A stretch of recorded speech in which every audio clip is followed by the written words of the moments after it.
বন্ধুরা, আজকে শুক্লা রান্নাঘরে মুসুরির ডালের পুর দিয়ে পটলের রেসিপি হবে। আমি কিভাবে বানাচ্ছি প্রথম থেকে শেষ পর্যন্ত পুরো ভিডিওটা দেখতে থাকুন, আশা করি ভালো লাগবে। আমি মুসুরির ডালটাকে 1 ঘন্টা ভিজিয়ে দিয়েছিলাম, ভিজিয়ে ধুয়ে জলটাকে ঝরতে দিয়েছি। এবারে মুসুরির ডালটাকে আমি পিষে নেব। আমি পটলটাকে কেটে নেব, একটু করে খোসা রেখে আর একটু করে খোসা ছাড়িয়ে এবারে 2 ফালি করে নেব। এইভাবে পটলের যে বীজগুলো আছে বীজগুলো আমি বের করে নেব।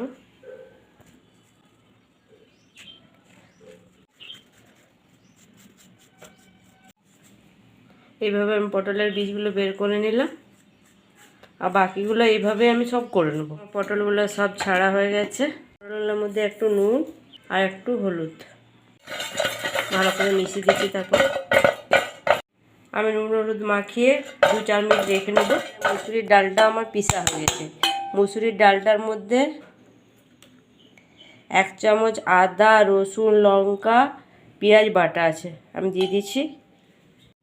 আর এর মধ্যে দিয়ে দিচ্ছি হলুদ আর স্বাদ মতো নুন। ভালো করে মিশিয়ে দিচ্ছি।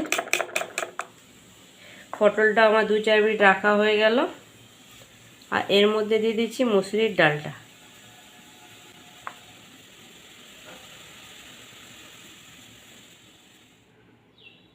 মুসুরির ডালের পুরটা এইভাবে আমি ভরে নিচ্ছি পটলের মধ্যে।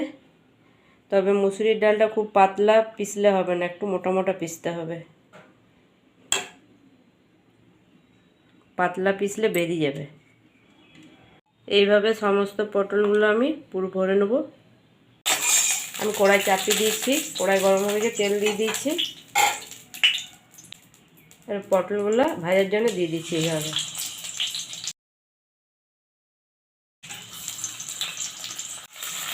কম আঁচ করে পটলগুলো আমি ভাজতে দিয়ে দিচ্ছি।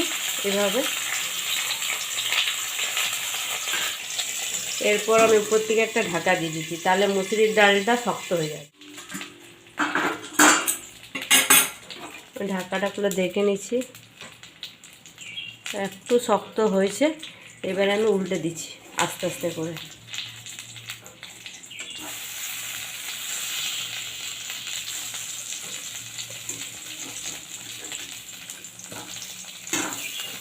আমার সবগুলো উল্টানো হয়ে গেল। আবার আমি ঢাকা দিয়ে দিচ্ছি, ঢাকা দিয়ে আবার ভেজে নেব। আমার এই পিঠ ওই পিঠ 2 পিঠই ভালো করে ভাজা হয়ে গেছে।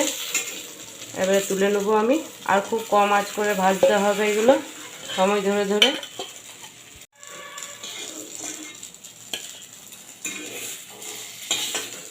তরকারিটা চাপানোর জন্য ওই কড়াইতে তেল দিয়ে দিচ্ছি।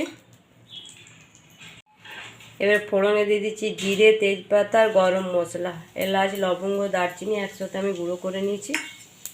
ফোড়নটা আমার ভাজা ভাজা হয়ে গেছে, মিষ্টি গন্ধ ছেড়ে দিচ্ছে। এবারে দিয়ে দিচ্ছি আদা, রসুন, পেঁয়াজ, লঙ্কা একসাথে বেটে নিচ্ছি, আমি সব দিয়ে দিচ্ছি। মশলাটা ভাজা হয়ে গেল, কাঁচা গন্ধটা চলে গেছে। দিয়ে দিচ্ছি টমেটো পেস্ট,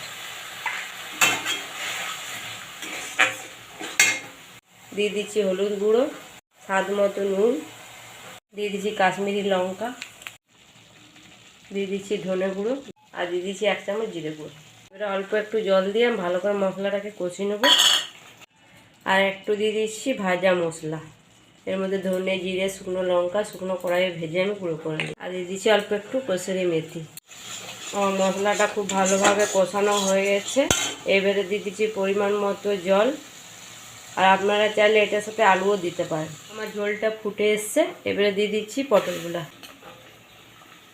পটলগুলো দিয়ে 4-5 মিনিট আমি ফুটিয়ে নেব। পটলগুলোর মধ্যে ভালো করে মশলা ঢুকে যাবে। আমার জলটা অনেকটা কমে এসছে, আর পটলগুলো সিদ্ধ হয়ে গেছে ভালোভাবে। অল্প একটু ঘি দিয়ে দিচ্ছি। এবারে আমি গ্যাসটা বন্ধ করে দিচ্ছি। আমার তরকারিটা হয়ে গেছে। আর ঠান্ডা হলে এই যে জলটা আছে এই জলটাও টেনে যাবে।